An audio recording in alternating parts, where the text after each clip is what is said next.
Welcome here to Bristol Motor Speedway for the Food City 500 for the third race of Season 1 of the Jimmy John's Cup Series. We've got 27 drivers today, all ready to take on this half-mile short track for the first short track race of the season. And now let's go to ones to watch and start with Kyle Larson. He's been dominant all throughout practice and managed to get pole position during qualifying, and we'll look for him to have a great day and maybe get his first win of the season. Now on to Kurt Busch. He is starting second today, and he is currently tied for the points lead with Ryan Blaney, and a good finish today should put him in that lead. And now we'll go to the 77 of Noah Gragson and the 99 of Daniel Suarez, both making their Jimmy John's Cup Series debuts today.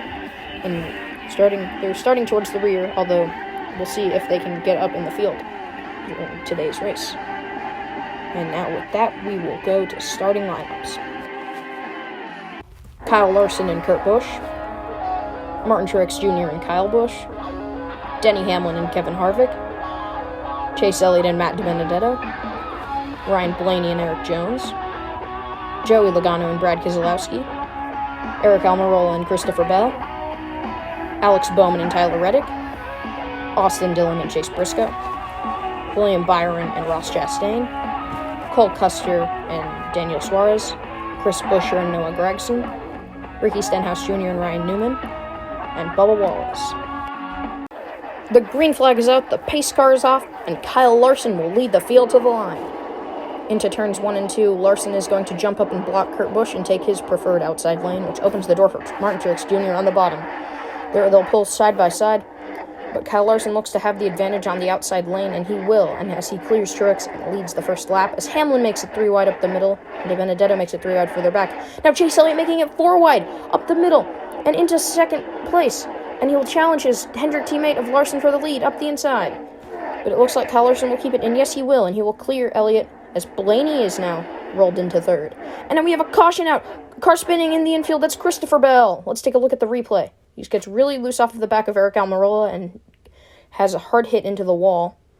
Let's take one more look in full speed. Yeah, it doesn't look like he'll be returning after that. And now here's our restart. Hendrick teammates cross over, and Blaney is blocked low by Elliott, and he goes up and hits Eric Jones. Let's look at the replay. Blaney just gets into that inside wall and then slides up and collects Eric Jones. Let's look at it one more time in full speed. And now let's try this restart again. Hendrick teammates on the front row, the 5 of Kyle Larson and the 9 of Chase Elliott, and Kyle Busch makes it 3 wide. They'll split Larson down the middle. Elliott looks to have the advantage coming on the backstretch. Chase Elliott with the lead. And as Kyle Busch trying to get momentum on the bottom with a push from his brother Kurt, and Chase Elliott leads it with 3 laps to go. Kyle Busch trying to get some more momentum on that bottom, but Chase Elliott is just too dominant on that outside lane. Onto the backstretch they come. Kyle Busch trying to make something work on the bottom, maybe with a push from the one of his brother Kurt Busch. But Elliott leads it, now 2 laps to go. Into turns 1 and 2 they will go. Now Kyle Busch slides Elliott up the track. He gets the lead. Onto the backstretch they come. Chase Elliott trying to get in behind. As they'll go into 3 and 4, Elliott trying to get on the outside, but Kyle Busch will block as Kurt Busch has slid into third. Now on the final lap, white flag is out, and the next flag will end the race. Kyle Busch on the inside and Elliott on the outside. Kyle Busch looking really strong on that outside lane, onto the backstretch and into turns 3 and 4. Elliott trying to get momentum on the inside, but it will not work, as Kyle Busch will win at Bristol. Congrats to Gatorade Cup Series on this win, as Kyle Busch burns it down on the front stretch.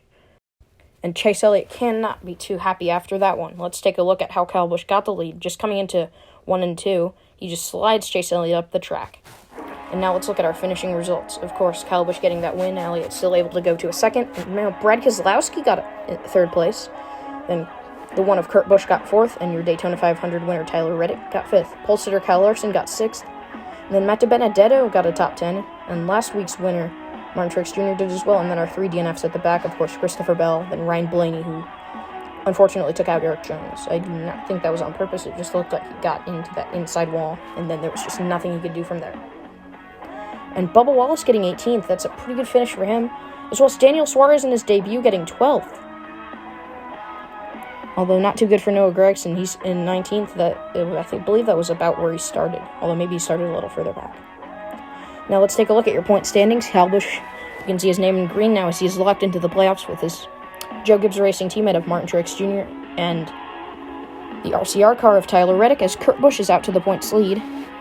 It's Kyle Busch up to 7th. Remember, after last race, he was below the cut line. And your guy who was tied for the points lead last time, only 9 points above now. That is Ryan Blaney, now back to 11th in points. As the Hendrick teammates of Alex Bowman and William Byron are both with 40 points in 15th and 16th, right on that cut line. Now, notable names below the cut line: Christopher Bell, Eric Jones, Almirola, and Briscoe. Those guys haven't been having too great of a season so far. If you enjoyed today's video, please make sure to like and subscribe. See you in the next one.